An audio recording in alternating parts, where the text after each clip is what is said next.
Sebelum melanjutkan, jangan lupa subscribe dulu, terima kasih.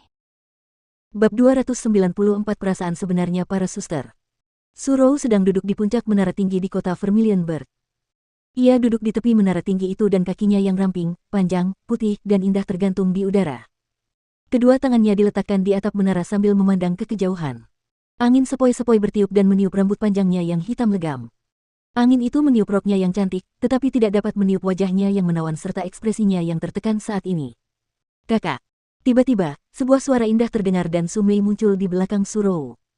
Mei kecil, kenapa kamu datang? Setelah melihat Su Mei, Surou tampak cukup terkejut dan senang, tetapi pada saat yang sama, ada juga kepanikan yang tidak dapat dengan mudah dideteksi. Heh. Su Mei tersenyum manis namun tidak menjawab pertanyaan Surou. Dengan suara berdecak, dia duduk di sebelah Surou. Sambil membetulkan kedua kakinya yang indah, dia mengencangkan hidung kecilnya, tersenyum pada Surou, dan berkata, "Kakak, apakah kau berharap bahwa Chu Feng adalah tuan jubah abu-abu itu?" Mengapa bertanya seperti itu? Kebingungan muncul di mata indah Surou, tetapi kepanikannya menjadi sedikit lebih kuat. Aku berharap begitu. Aku berharap Chu Feng adalah tuan jubah abu-abu karena aku ingin menikahinya. Su Mei menatap ke arah sekolah naga biru dengan senyum menawan di wajahnya yang cantik. Gadis bodoh, keinginanmu akan terwujud karena dia juga sangat menyukaimu. Cepat atau lambat, dia akan menikahimu. Surou mengusap rambut Su Mei dengan penuh kasih sayang karena dia benar-benar sangat mencintai adik perempuannya. Aku tahu dia menyukaiku, tapi bagaimana denganmu? Su Mei tiba-tiba bertanya. Apa? Ditanya Su Mei seperti itu, ekspresi Surou langsung membeku dan dia tidak tahu bagaimana harus menjawab. Kakak, apakah kamu ingin menikah dengan Chu Feng? Senyum Su Mei tidak berubah saat dia terus bertanya. Seluruh wajah Surou tampak rumit dan bibirnya yang memikat sedikit terbuka, tetapi dia tidak dapat mengucapkan sepatah kata pun. Tepat pada saat itu, Su Mei tiba-tiba melompat ke pelukan Surou dan memeluknya erat. Wajahnya yang menawan menempel di tubuh Surou saat dia berkata dengan manis. Saya harap kamu bisa menikah dengan Chu Feng. Saya sungguh-sungguh berharap kamu bisa menikah dengan Chu Feng. Chu Feng adalah orang yang paling saya cintai, tetapi kamu juga orang yang paling saya cintai. Kalian berdua adalah keluarga saya yang paling dekat dan paling saya cintai. Saya sungguh-sungguh berharap kita bertiga bisa bersama selamanya. Kata-kata Su Mei manis, bersemangat, dan sangat menyenangkan. Bagian terpenting adalah kata-katanya sangat tulus. Kata-kata yang diucapkannya berasal dari hatinya. Setelah mendengar perkataan adik perempuannya, Surou mula-mula terkejut, matanya sedikit memerah, dan setelah emosi yang tak terlukis memenuhi wajahnya, dia kemudian membuka tangannya dan memeluk erat adik perempuannya yang sangat dia sayangi, lalu menempelkan wajahnya ke rambut Su Mei. Dia tidak berbicara, tetapi wajahnya tersenyum. Senyum kebahagiaan murni. Setelah luka Li Zhangqing pulih, Chu Feng, Li Zhangqing, dan Qi Feng yang pergi bersama, tetapi mereka tidak pergi ke tempat yang sama. Li Zhangqing kembali ke sekolah Azure Dragon. Saat ini, Chu Feng telah menimbulkan masalah besar di pertemuan 100 sekolah dan rumor tersebar di luar. Sebagai kepala sekolah, tentu saja, dia harus kembali untuk mengendalikan situasi. Adapun Qi Feng Yang, ia menerima panggilan dari penguasa Istana Pangeran Qilin dan ia dipanggil kembali ke Istana Pangeran Qilin. Berita tentang langkahnya ke alam surga telah tersebar. Bagi Provinsi Azure, itu adalah masalah besar, dan bagi Istana Pangeran Qilin, itu bahkan masalah yang lebih besar. Tentu saja, penguasa istana harus memverifikasi kebenarannya. Adapun Chu Feng, dia pergi ke kota penyu hitam. Setelah bertemu dengan pendiri naga biru di makam seribu tulang, Chu Feng sudah memutuskan untuk meninggalkan provinsi biru untuk segera meningkatkan kemampuannya sebagai spiritualis dunia.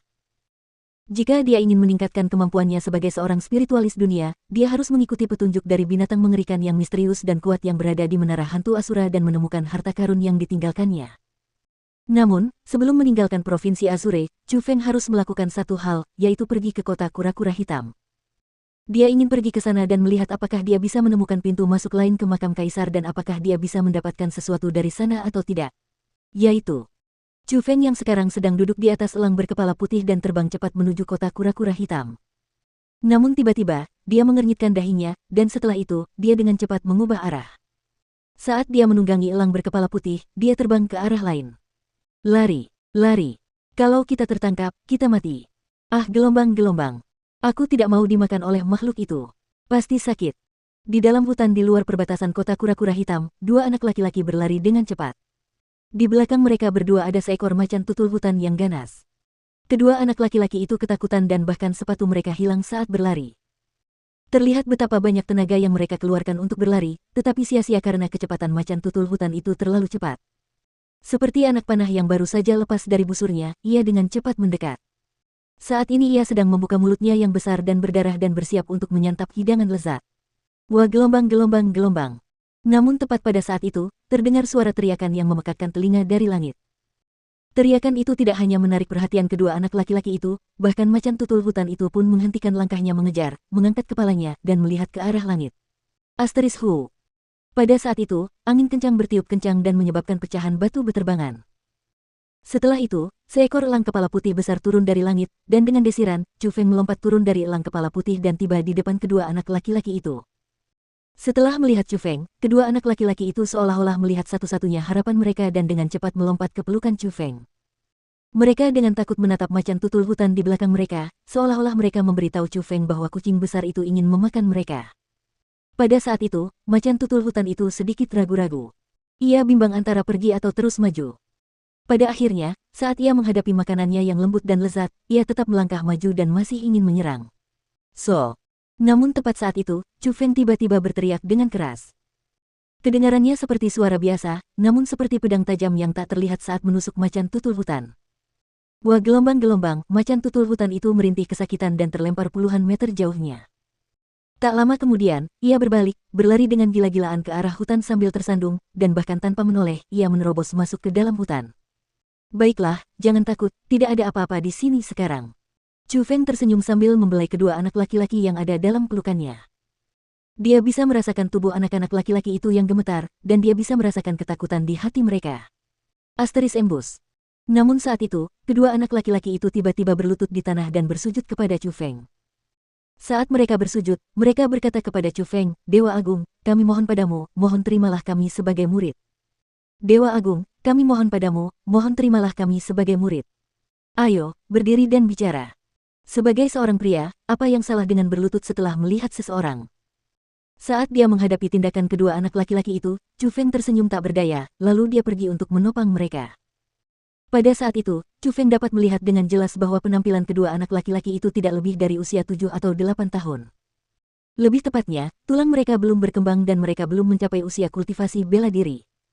Dari pakaian mereka, dia bisa tahu bahwa mereka adalah boneka desa yang lahir dan besar di sana. Pakaian mereka sangat compang camping, tetapi gaya rambut mereka cukup istimewa. Satu berpotongan mangkuk standar, satu berpotongan kru standar. Wajah mereka sangat kuat dan tegas dan itu benar-benar asli. Namun, pada saat itu juga, ingus dan air mata memenuhi wajah mereka yang masih muda. Terlihat jelas bahwa mereka benar-benar ketakutan. Saat berhadapan dengan dua anak yang imut seperti itu, Chu Feng akhirnya tidak tahan lagi. Dia tidak tahan meninggalkan mereka di sini dan tidak peduli sama sekali. Bagaimanapun juga, mereka adalah dua anak yang murni. Dua kehidupan yang segar. Jadi, Chu Feng bertanya, "Siapa namamu?" "Huzi." "Anda?" "Nih." "Nama yang bagus.